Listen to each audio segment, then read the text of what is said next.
Hello दोस्तों, इस video में हम बात करेंगे बच्चों के लिए पेंशन योजना जो कि एनपीएस वात्सल्य नाम से शुरू की गई है। इस वीडियो के टोटल 4 भाग होंगे। सबसे पहले है एलिजिबिलिटी और पात्रता, दूसरा है आवश्यक दस्तावेज यानी डॉक्यूमेंट्स रिक्वायर्ड, तीसरा हम आपको बताएंगे कि हाउ टू ओपन अकाउंट, खाता कैसे खोलें, और चौथा है कितना निवेश आप करेंगे या आपको उसमें कितनी पेंशन मिलेगी। तो सबसे पहला भाग देखते हैं एलिजिबिलिटी यानी पात्रता का।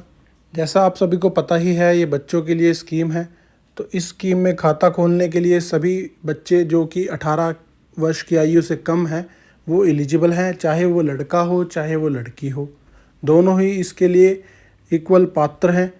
जो यह खाता होगा यह बच्चे के नाम से ही खोला जाएगा और इसको ऑपरेट जो है उसके गार्जियन या उसके माता पिता ही कर पाएंगे, और जो बच्चा होगा वही उसका एकमात्र लाभार्थी होगा, उसका बेनिफिट उसके पेरेंट्स को नहीं मिलेगा। अब देख लेते हैं इसमें क्या क्या आवश्यक दस्तावेज हैं। सबसे पहले दस्तावेज है बच्चे का जन्म प्रमाण पत्र।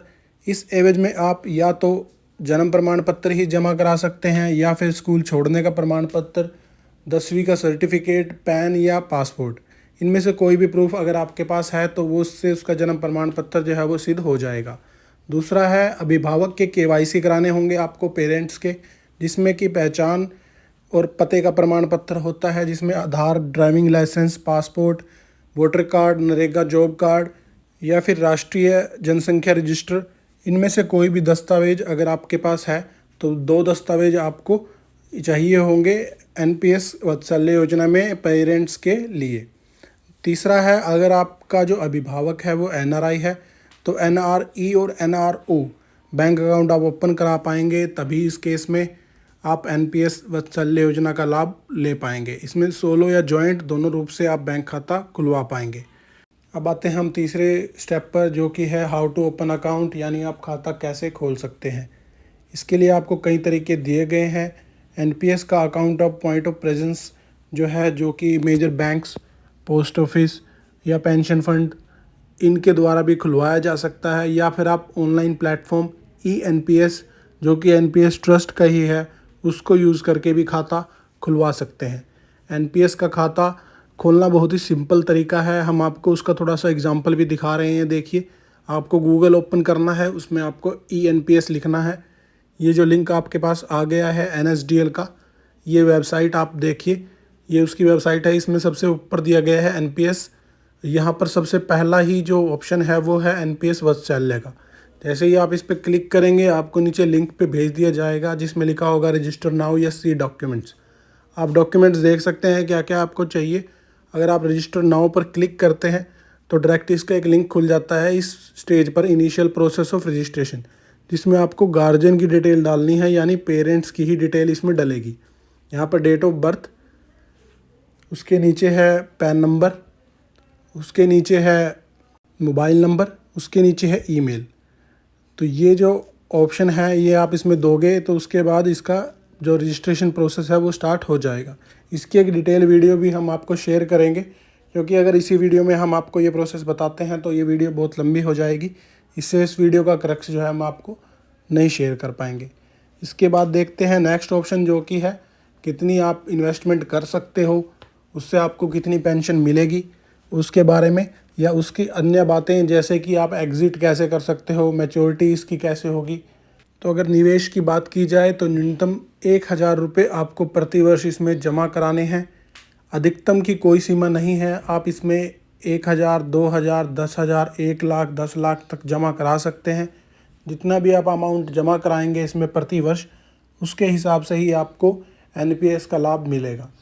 तो ये न्यूनतम राशि इसमें निर्धारित की गई है 1000 रुपये, अधिकतम कोई सीमा नहीं है। अब इस निवेश पर आपको ब्याज जो मिलेगा वो पेंशन फंड के द्वारा मिलेगा, ना कि फिक्स रेट पर। गवर्नमेंट के द्वारा इसमें पेंशन फंड दिए गए हैं, उनमें से आप किसी भी पेंशन फंड में अपना पैसा लगाते हैं तो उसके हिसाब से ये आपको रिटर्न मिलता है। ये देखिए, पेंशन फंड के 3 विकल्प आपको दिए गए हैं। सबसे पहला है डिफ़ॉल्ट विकल्प, जिसमें कि 50% इक्विटी होगा और 50% जो है वो फिक्स होगा। दूसरा विकल्प है ऑटो विकल्प, जिसमें आपको 3 मोड दिए गए हैं, जिसमें एक एग्रेसिव यानी 75% इक्विटी, दूसरा है मॉडरेट जिसमें 50% इक्विटी, और तीसरा है कंजर्वेटिव जिसमें 25% इक्विटी। तीसरा है सक्रिय विकल्प जिसमें कि इक्विटी 75% तक हो सकती है। कॉर्पोरेट लोन्स जो है वो 100% तक इन्वेस्टमेंट हो सकता है। सरकारी प्रतिभूतियाँ यानी 100% तक आप इसमें इन्वेस्ट कर सकते हैं। गवर्नमेंट सिक्योरिटीज़ इसमें 100% आप ले सकते हैं, या अदर ऑप्शंस भी हैं। ये सबसे सेफ़ भी हो सकता है अगर आप गवर्नमेंट फंड्स में पैसा लगाते हैं। अब देखिए कितनी पेंशन आपको लास्ट में मिल सकती है। उसके लिए वार्षिक जमा राशि हमने मान लिया है कि आपने 10,000 रुपये कराई है, और जो निवेश अवधि है वो आपकी 18 साल तक है।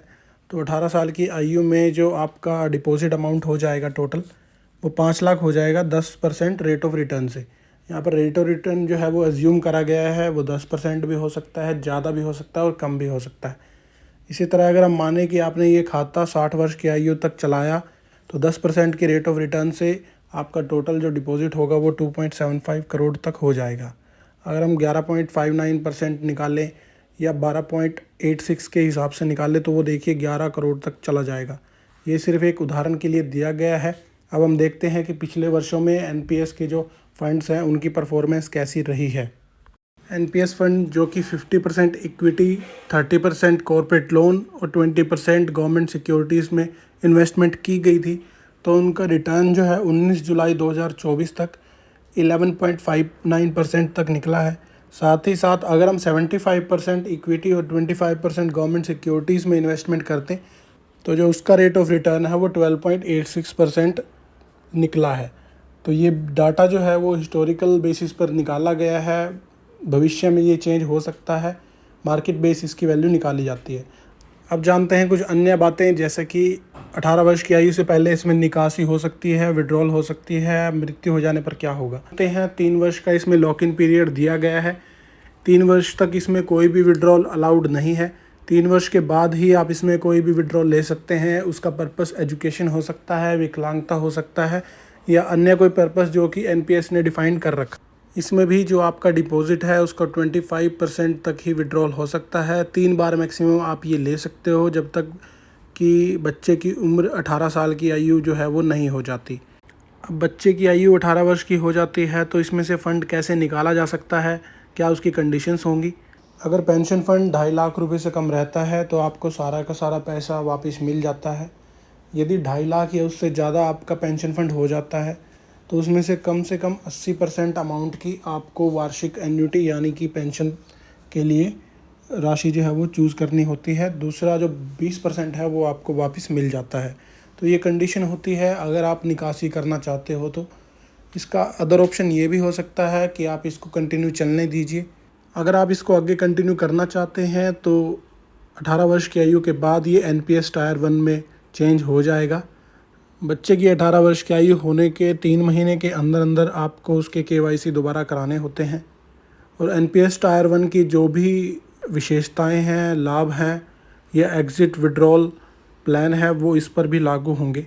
एनपीएस का जो सिंपल मॉडल है उसके अंदर यही है कि 60 साल की आयु के बाद आपको पेंशन मिलती है। अब एक वर्स्ट केस सिनेरियो देख लेते हैं। अगर किसी बच्चे की इस प्लान के अंदर मृत्यु हो जाती है तो वो सारा का सारा पैसा उसके पेरेंट्स को मिल जाता है। अगर किसी पेरेंट्स की मृत्यु हो जाती है जो कि बच्चे का गार्जियन है, तो आप दूसरे अभिभावक का केवाईसी करा के उसका गार्जियन बनवा सकते हैं। अगर दोनों की मृत्यु हो जाती है तो लीगल गार्जियन जो है वो इसके माध्यम से ये अकाउंट चला भी सकते हैं, या वो इन्वेस्टमेंट रोक दें, उसके बाद सिर्फ इसको कंटिन्यू करें, 18 साल के बाद इसमें से एग्ज़िट कर लें। तो ये प्रावधान भी इसमें दिया गया है। तो उम्मीद करते हैं आपको इस वीडियो में एनपीएस की इस स्कीम के बारे में काफ़ी कुछ जानकारी मिली होगी। अगर आपके कुछ प्रश्न हैं तो आप कमेंट बॉक्स में हमें ज़रूर लिखें। Thanks for watching this video. Thank you so much.